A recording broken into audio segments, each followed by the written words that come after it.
Bem-vindo ao programa do INSPIR. O INSPIR é o Instituto Sindical Interamericano pela Igualdade Racial, uma organização não governamental criada em 1995 pelo movimento sindical. Fazem parte do INSPIR as três maiores centrais sindicais brasileiras: a CUT, Central Única dos Trabalhadores, a FS, Força Sindical, e a UGT, União Geral dos Trabalhadores. Compõe ainda a direção do INSPIR, The American Federation of Labor and Congress of Industrial Organizations, a FLCU, Central Sindical dos Estados Unidos, e a CSA, Confederación Sindical de Trabajadores e Trabajadoras de las Américas, CSA, que congrega as centrais sindicais das três Américas. O objetivo do INSPIR é contribuir na promoção da igualdade racial e combater a discriminação no mundo do trabalho e na sociedade como um todo. Nosso programa busca dar voz aos inúmeros ativistas sindicais, de movimentos sindicais, lideranças políticas e intelectuais que militam por um país com igualdade de direitos e oportunidade para todos.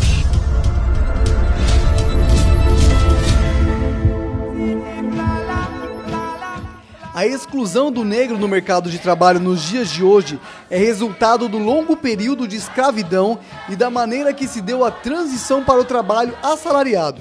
Ramatiz, presidente do INSPIR, em suas pesquisas de mestrado e doutorado, estudou as origens da marginalização a que o negro foi submetido no final do período escravista. Numa entrevista ao programa Visão Trabalhista em Debate, da TV Osasco, ele aborda com detalhe os mecanismos e as consequências daquela exclusão.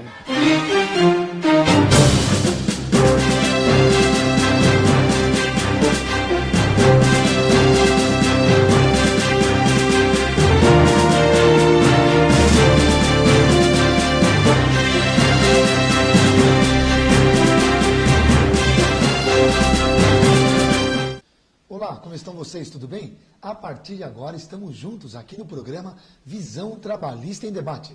Eu lembro a você, telespectador, que a sua participação é fundamental para nós. Então clique no nosso e-mail e participe do programa visãoemdebate@ig.com.br. Este programa é uma realização do Sindicato dos Metalúrgicos de Osasco e região. Sindicato esse que está pertinho de você, na rua Erasmo Braga, número 310, em Presidente Altino. O telefone está aí no seu vídeo, 3651-7200. Ligue e se informe e conheça mais os projetos do sindicato.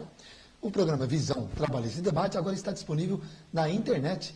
Acesse o nosso portal www.sindmetal.org.br. Clicando na página do sindicato, você vai poder assistir esse e outros programas da nossa grade, além de, claro, acompanhar as notícias e matérias que são preparadas com exclusividades para você, trabalhador e trabalhadora.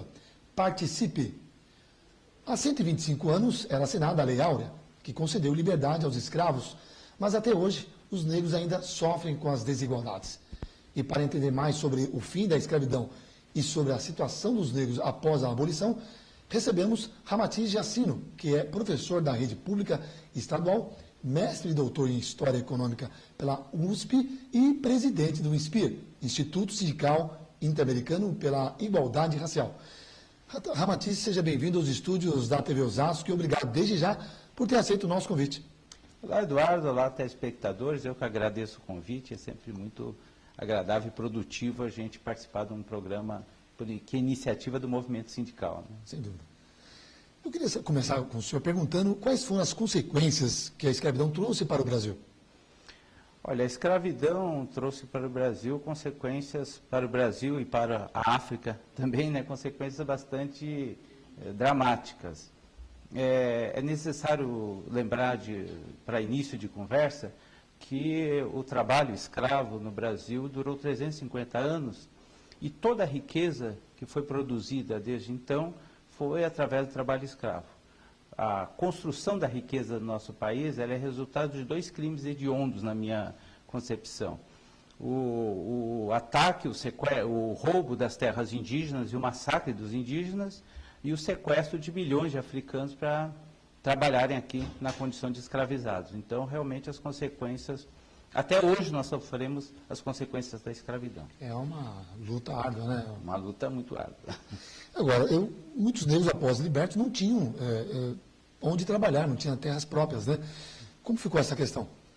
Olha, a transição do trabalho escravo para o trabalho livre foi uma outra tragédia muito específica aqui do Brasil, que foi o fato de que, ao final da escravidão, homens e mulheres negras foram impedidos de continuar exercendo, até mesmo aquelas funções que exerciam no período escravista, continuar exercendo a condição de trabalhadores livres.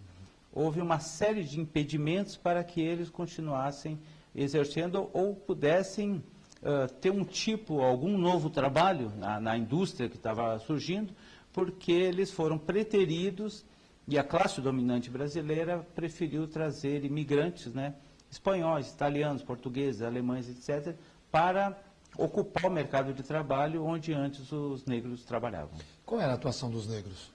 Olha, por incrível que pareça, normalmente é comum, né, o senso comum diz que os negros trabalhavam só em serviços mais brutos, etc. Mas, na verdade, pela pesquisa que nós fizemos, a gente pode perceber que os homens e mulheres trabalhadores negros exerciam as mais diversas ocupações. Desde as ocupações mais simples, como trabalho doméstico, jardineiro, carroceiro, carpinteiro, etc., até ocupações mais sofisticadas, como, por exemplo, guarda-livros, que seriam hoje os contadores, os técnicos em contabilidade, caixeiros.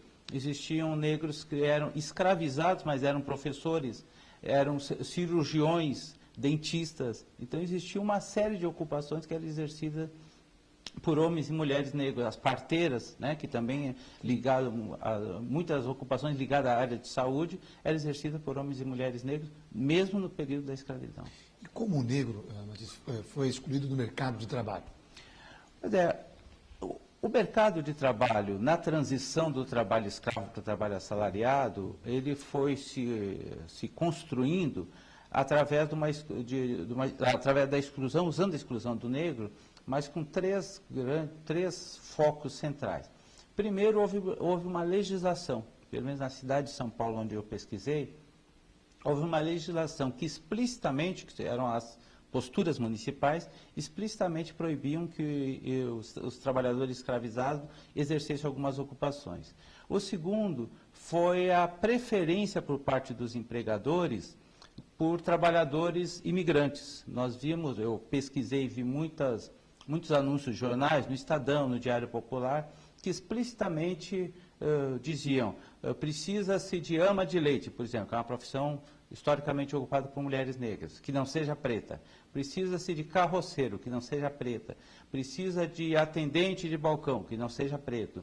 Então, houve essa ação.